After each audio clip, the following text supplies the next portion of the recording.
The Pixel 9 Pro XL sets new records for having the brightest screen around and has the longest battery life in a Pixel, but the minor camera and processing performance leaves more to be desired, especially when it's $100 more. Something different happened last fall. For the first time in a long time, I made a Pixel phone as one of my daily drivers, and it's a decision I don't regret after putting the Pixel 8 Pro through countless photo shootouts and comparisons against all the best phones around. Now that its successor is finally here, I have high expectations for the Pixel 9 Pro XL. That's because the Pixel 8 Pro stuck around for almost a year, even when newer Android phones like the OnePlus 12 and Galaxy S24 Ultra tried to tempt me away from it. Google's rearranging its Pixel lineup because instead of just one flagship model, we are getting two Pro models instead. Technically speaking, the Pixel 9 Pro XL is the direct successor to the Pixel 8 Pro because of their similar sized screens, whereas the Pixel 9 Pro has a much smaller display. I break down all the details about them in my Pixel 9 and Pixel 9 Pro versus Pixel 9 Pro XL comparison. Given the opportunity of the iPhone 15 Pro Max and Galaxy S24 Ultra, Google's arming the Pixel 9 Pro XL with bigger upgrades like newer cameras, more helpful AI features, and a stronger, more durable design. In my Pixel 9 Pro XL review, I will see if it's a worthy update that could convince people to choose it over rival phones. Frankly, I'm annoyed that we are getting back-to-back price hikes because the Pixel 8 Pro launched at $100 more than its predecessor last year with its $999 starting cost. And now with the Pixel 9 Pro XL, it's up by yet another $100 to a starting price of $1,099 in the US. This effectively ends one of the best parts about getting a Pixel phone, their discounted prices. Pixel 9 Pro XL pre-orders are available right now with steep discounts on the flagship phone when you do a trade-in, although it will be available online and select retailers starting on September 4.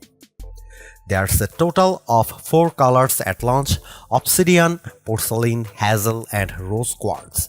I do miss the Bay option for my Pixel 8 Pro, but I do like the Rose Quartz color of my Pixel 9 Pro XL review unit because of its lighter tone. I'm really annoyed that the base starting storage is still 128GB. First and foremost, I love the redesigned camera hump on the back of the phone because it's much more pronounced than ever before.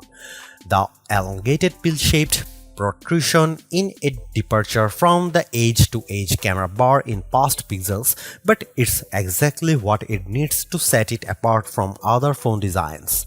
Apart from the camera arrangement, the design of the Pixel 9 Pro XL makes it look eerily similar to the iPhone 14 Pro Max due to the polished metal trims that are now flat as opposed to contoured. I know others may like this change, but it doesn't feel as comfortable to hold as the rounded edges of the Pixel 8 Pro, so it's something I'm just going to need to get used to. Despite this, at least it's still sporting the same matte gloss surfaces as before to give them that always clean, smooth look. Google claims that the design is twice as durable as the Pixel 8 Pro with its IP68 construction, especially with Corning Gorilla Glass Victus 2 protecting its screen. During its Made by Google event, the company made an outrageous claim that Pixel 9 Pro XL 6.8-inch Super Actual display reaches a peak brightness of 3000 nits. I didn't think it was ever going to get close to that in our testing, but I was mistaken. Hands down, the Pixel 9 Pro XL has the brightest screen we have ever tested, reaching a blinding peak of 2469 nits, a substantial improvement over the 1526 nits of the Pixel 8 Pro. And you know what? It shows outside when I play the same 4K HDR clip, with the Pixel 9 Pro XL being noticeably brighter than the Pixel 8 Pro. But it doesn't end there either, because this OLED panel looks marvelous with its rich color tones and wide viewing angles that barely show any distortion when I look at it from an angle. This record-breaking mark is hard to believe, more so when rival phones like Galaxy S24 Ultra tops out at 1326 nits. I am starting to believe that phone makers are leaning on software more so than the hardware to propel their cameras, and the Pixel 9 Pro XL is proof of this.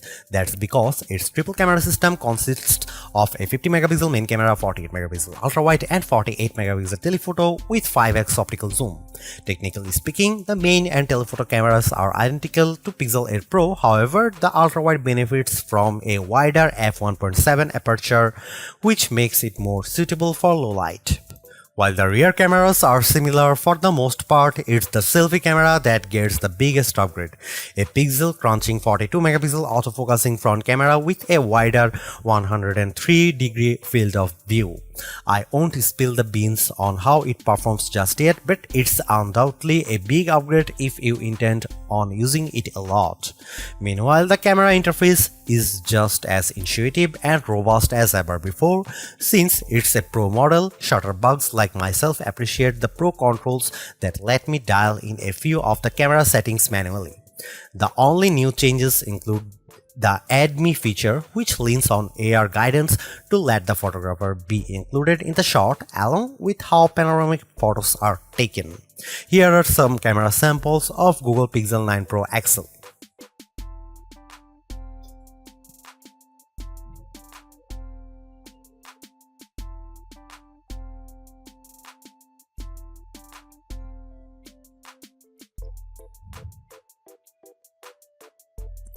Another reason to choose the Pixel 9 Pro XL is because of its ability to shoot at up to 8K 30 FPS, whereas the previous Pixel 8 Pro caps out at 4K 60 FPS. On one hand, I like the extra utility of 8K recording because it gives me more playing zoom to edit videos by cropping them or adding digital pans or zooms in my video editing software, but you will need a high performance machine to handle them.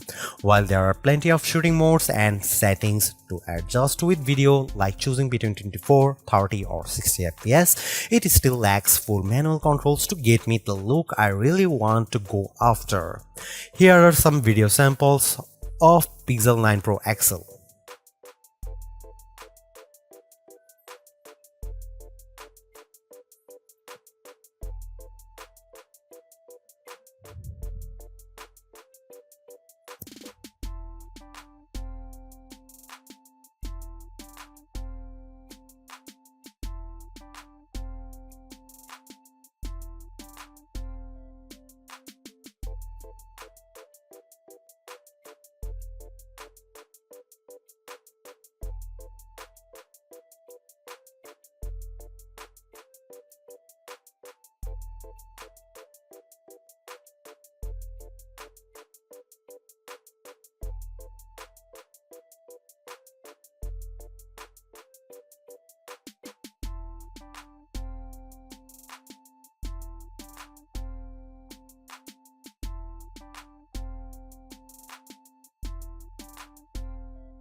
The biggest area of opportunity for the Pixel 9 Pro XL is without a doubt its processing performance, mainly because last year's Tensor G3 underperformed against rival chips like Apple's A17 Pro and Qualcomm's Snapdragon 8 Gen 3. With the Tensor G4 calling the shots, it's an improvement over the Pixel 8 Pro with Geekbench single and multi-core scores averaging at 100, 929 and 4747 respectively. On paper, it beats Pixel 8 Pro's scores of 1699 and 3666, but it trails the performance benchmark results of the iPhone 15 Pro Max and Galaxy S24 Ultra.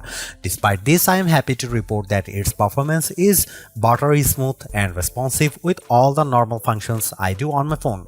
I am also pleased by how it manages to keep more apps in memory with its upgraded 16 GB of RAM, which means less refreshing if I am multitasking.